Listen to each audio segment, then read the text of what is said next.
dearest Adrian, I remember walking along High Street in BGC praying to God that the next guy I date would still be a foreigner but speaks Tagalog because I was tired of speaking in English during dates.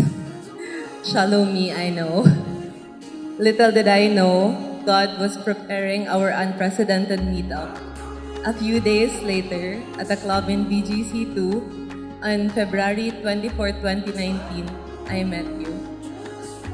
I thought that day would just be an ordinary birthday, but God has other plans for that day. I met you that night in a so drunken state na kailangan ka pang alalayan ni Ariel. I would never thought that that moment would change my life forever.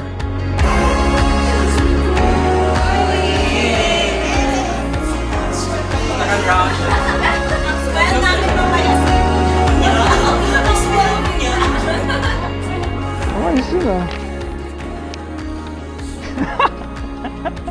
Ang dumi-dumi mo. Mukha ka nang maayos pag sinuot mo to.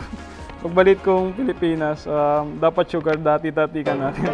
Love you, Vic. Yan. Sakto-sakto ah.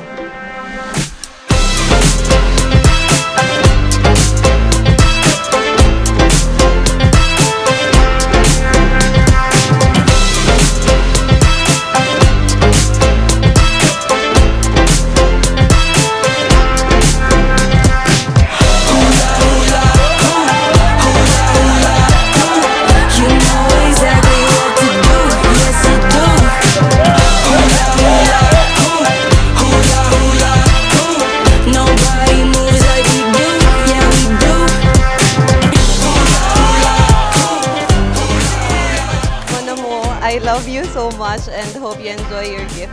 Mwah, Adrian. Shopee. Oh my God!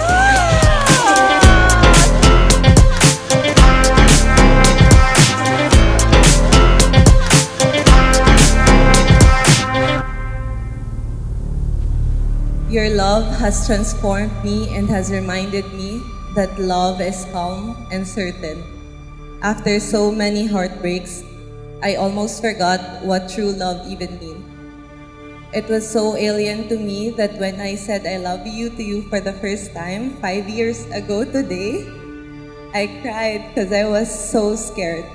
I was scared of entrusting my heart to someone else. I was scared of opening up myself and getting vulnerable, laying all my cards down.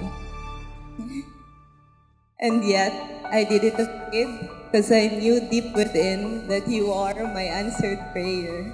I found you.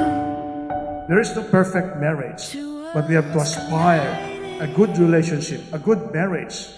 That's why when you say, I do today, you've been embracing those weaknesses, those difficulties of each one, and that you remember that you will be together forever. To me, darling, I can't believe we made it here. Now I promise you I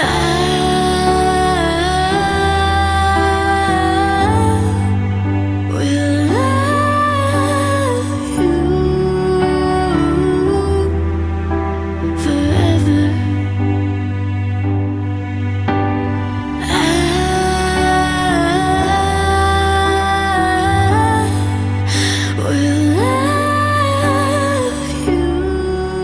Jonah May and Adrian, done God's way. Marriage is the most beautiful experience in the world. Always choose to love. Choose to accept and to place God in the center of your journey as Christian couple. Thank you for making me feel that loving me is easy. Life with me is worth choosing every single day. Every heartbreak makes sense now because each one led me to a lifetime with you. Jonah, I am the luckiest man, and I couldn't imagine growing old with anyone else but you. I love you so much, Manu mo. And I can't wait to love you more every day for the rest of our lives.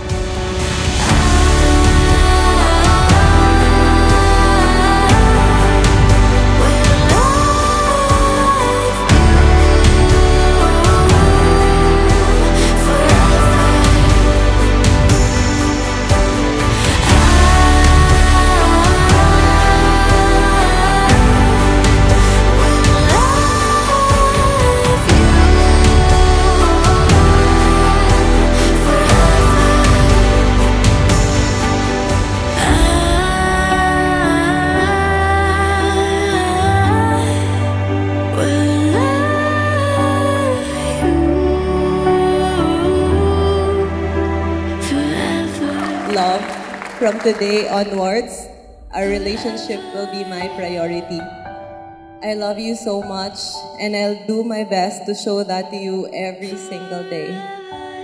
I promise to choose us no matter what. I love you.